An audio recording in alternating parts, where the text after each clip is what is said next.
Welcome to another edition of our leadership series that'll post on the Monday morning Huddle Up. Welcome our friends George and Scott and Kevin on our team as well. George and Scott from Palm Beach Sports Commission. We did a unique project with them, and so we're kind of doing a little case study this week, more so than a back and forth. So with that, George, Scott, welcome to our Monday morning Huddle Up edition, Palm Beach style. It's great for us to be here with you, John and Kevin. Always love seeing you guys. Great. Great. So we did a project. I say we, Kevin led a project with you guys around the Club Soccer World Cup this past year in the summer of 2025 as we record this in November. So talk about kind of what we did, if you will. Kevin's going to talk about the granular stuff, the nuts and bolts of it, but talk about what you asked us to do and why you really wanted to go down this pathway, George. Yeah, and I'll keep it very high level and certainly be willing to dive in as much as you want. But first of all, I just want to thank both of you because the study that you provided was incredible, and it's very, very valuable to our sports commission and to our county and to positioning sports tourism within our destination. And ultimately, we were fortunate, but we also worked very hard and very diligently. I want to really thank Scott, who was day to day working on the FIFA World Cup and how we bring the FIFA World Cup spirit to the Palm Beaches. And that our decision was to do this through team Basecamps. And being able to ultimately, through a lot of work, and again, Scott was every day was spending hours, if not more time, on working with our venues and working with the two teams that we were targeting that had interest of being here because of our venues. And to be able to host Real Madrid and Man City for team base camps, we could not have asked for a better two clubs. You're talking about arguably the two best soccer clubs in the world. The Real Madrid brand is bigger than most sport organizations. I think it's sixth in the world in terms of how it's valued. But some will say it's the top brand in sports. It was incredibly rewarding to be able to host, first of all, two team base camps for the FIFA Club World Cup, but to be able to host Real Madrid and then also Man City. And right away, we knew that the impacts were going to be significant. We truly believe that because of those two brands, that we're not going to be able to get our arms around the total impact. And it's going to be very important for us. We could not lose this opportunity. We want to tell our story and to tell the story of our county as a premier sports destination, but also to make sure that we're reporting the value of these type of events, and we're reporting the full picture. And we knew that right away, you popped in, Kevin, Huddle Up with the Sports Tourism Index was like, that was in our mind. And so you were one of the first individuals and organizations that we reached out to so that we can make sure we don't miss this opportunity for something so special. And ultimately, the report that you did, utilizing data that we would not have been able to obtain without the technology that you had, and doing a deep dive into the analytics of that technology that you use, and I know Kevin will go into it, it allowed us not only to show the true full impact perspective, but it really did impress our stakeholders from the venues, from the city of Palm Beach Gardens and the Gardens North County District Park, to Lynn University, who hosted Man City, and Gardens Park hosted Real Madrid, to all the way up to our Tourist Development Council Board, to our Board of County Commissioners.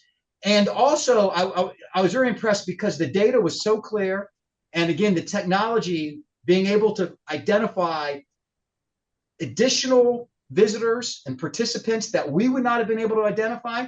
And it was you could see how accurate it was. One, it was great. It was great impacts beyond what we would have been able to report from the direct room blocks and what we knew through the teams. But it was very realistic. It was you could taste how you got to those numbers. and it added to our story, but it also added to it in a realistic way. It was in a very genuine way, and I can't thank you guys enough. And you're a big part of why we were able to pull off hosting two of the top clubs in all of soccer across the globe. So very grateful for you. Major brands, man. How cool is that? But obviously, when you reached out, the conversation was, how can we put our arms around the impact of the Mm-hmm. investment we've made with both Yes. time for Scott's time, finances, the partnerships with the schools, the partnerships with the venues, the partnerships with the hotels. Obviously, we tried to capture all of that, right? So, Kevin, give us the secret sauce. How did you pull all this together? Who did we work with to get to the end game, which was the playbook that we gave back to George and Scott?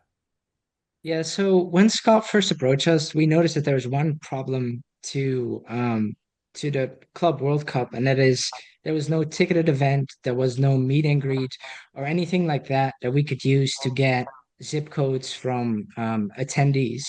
So then we started looking for data providers that could help us kind of geofence areas, because in reality we were kind of trying to track a leisure traveler. um, Eventually, after interviewing multiple data providers, we landed on Azera. And what they were able to do for us is we were able to create four geofences, two for each of the hotels and two for each of the training sites. And we would get data on anybody that would go into that geofence, and we could see where they came from, where they went afterwards, how long they stayed in the area. And so this data was very helpful in trying to track who came to Palm Beach just for the FIFA Club World Cup, and kind of thrown out some noise of people that were there for vacation or business. Um, One of the things that we realized very early on is when we looked at the hotel data, we could see that there was a lot of noise because those hotels weren't as restricted as the training sites. There were still business travelers, people on vacation that were able to stay at the Boca Raton, for example. Um, then, when we looked specifically at the practice sites, we were able to really drill down to people that visited during the times that the teams practiced. So we used a 4 hour time frame, an hour before practice, 2 hours during practice, and an hour after practice to count the amount of unique visitors that came to these practice sites, to basically watch the teams practice. And we went really granular with it and went really precise because we wanted to give George and Scott and the team some data that they could back up and that they could defend. We didn't want to give them exuberant numbers. We wanted to give them accurate information that they could stand behind. Um, John, did I miss anything? No, it's and the key too is we and correct me if I'm wrong, Kevin, but we went back into 2024 to those same dates to benchmark to see what the bounce or what the delta may be. And I think that was one of the getting into the key takeaways maybe for Scott and George for you guys to comment on. But that one was unique. There was a bounce, and going in, we were honest. We said, hey, we've never hosted this event before, right? So we didn't know if there was a there, right? And so we could do all this work and find nothing, right? Yeah. And we were open about that. But the good thing is we did have some key takeaways. I think the length of stay one was incredible. I'll offer that one up. But what other key takeaways did you guys get in trying to validate, the investment that you made? And obviously next year, maybe base camping for the big World Cup, right? Not the club. Mhm. Yeah, we will definitely partner with you. We'll need to partner with you to do the same model and the same research for the traditional World Cup. I think some of the biggest takeaways was just being able to tell a full story, being able to use your report, which was concise and clear, and be able to show that to our board and to our Tourist Development Council board. And they were impressed. They were impressed with the geo fence that you're able to create, to demonstrate what you were just saying, John, about 2024, and the visitation that you can get your hands around, and then show the increase in visitation at those exact locations on those exact times and see the increase of people that were there. And it is wild to see because they're right. There was no games. There was a couple community events really designed around the youth soccer players, not widely advertised. But for the most part, it was just a training camp with a lot of security and obviously a lot of focus. Yet, driving to the team base camp, Scott and I both seen hundreds and hundreds. And overall, over if you look throughout the course of their entire stay, thousands of avid soccer enthusiasts that were surrounding the gates, that were literally there. And I watched this happen. The way Real Madrid actually had some alumni that they had some well-known soccer players from the past, so that investors and major sponsors that were within the footprint, they could communicate with the alumni, allowing the current players to train and to have focus. And we saw literally fans coming, knowing that there was a delivery. The gate opened up, and they're there just to take a quick picture of the player, or if they can, or got near them, or got an autograph or two. That happened here and there, but just to be around. And then I'm sure they had lunch and had dinner, and they stayed, and some stayed overnight. And your report showed the difference. I mean, your report had about 1,700 more room nights than what we picked up from the hotels. And I think that number is very, very accurate based on the incredible specific data that you were able to get using the geofence. I think definitely over 100 or $105,000 more of direct visitor spending. There was a significant increase from the tax revenues that we could project because of the additional overnight stays. But there was a lot of different data that you provided, and that ancillary data showed a greater impact, but it also showed a very genuine and true impact that you could tell. You knew the numbers were there, and you knew they were very, very accurate. And that was the feedback that we got from our board as well, and the Tourist Development Council on their board. And I would echo the same thing, George. I would just say the accuracy of this report was incredible. I mean, down to each unique attendee, being able to find all of those extra individuals that we couldn't account for in the room block, which obviously turns into room nights. I think that was super important. And another part of the report actually showed where the people were coming from, which I thought was very unique. Sometimes you think it might just be a local drive market, but your report actually showed all the different areas in the world from a global map of where they're traveling in from. We knew with those two major brands, you would have some, followers, but we didn't know exactly from where. So I think that insight was very helpful, even down to the direct visitor spending numbers and the total room night numbers, as George was mentioning. We know what we had in the room block, but through all of our different industry studies, we know there's folks that, don't always stay in that room block as well. And obviously we knew that would be the case with this.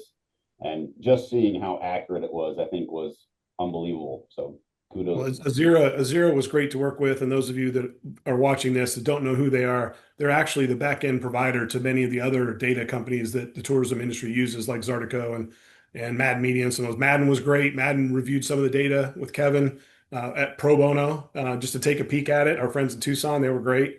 What other takeaways do you have, Kevin?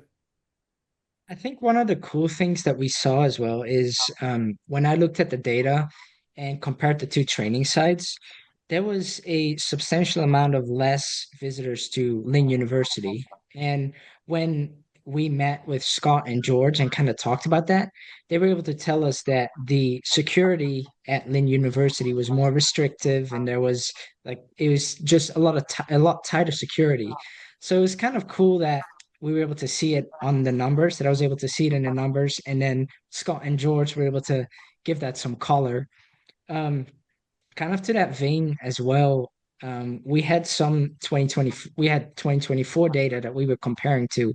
And for Palm Beach Gardens, we saw that during a couple days of our study period in 2024, there was a very high amount of visitors to that training site.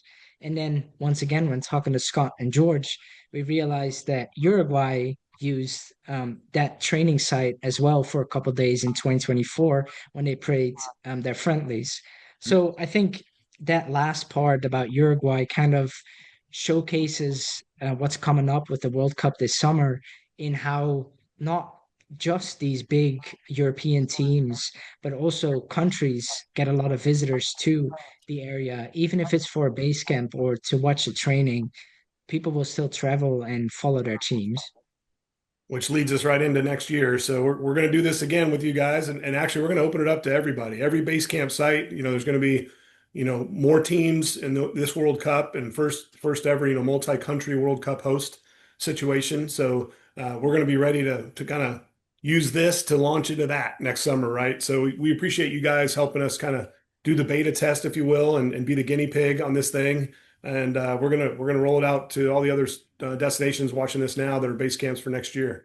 So Well, we appreciate you, John and Kevin, because it was an outstanding report, and that and allowing us to be one of your testing sites or testing organizations. But the reality is, this was a lot of work, for our sports commission. And again, I appreciate Scott, because it was his day-to-day obligation for quite a while. And so when you look at the resources that we had to put into to ultimately lock down and host Real Madrid and Manchester City, both from direct investment to logistical and operational support to time invested into this, it was enormous. And we really did need this report to be able, one, to capture the true full impact, and also just to show a sense of responsibility and diligence on our part, to say, look, we're putting a lot into this, and we're making sure that we're going to try to truly measure the value, that's the intangible and the tangible value, and do it in an unbiased and a sophisticated approach. And so it's really was the right thing for us to do, considering the investment that we had to put into this to make it happen.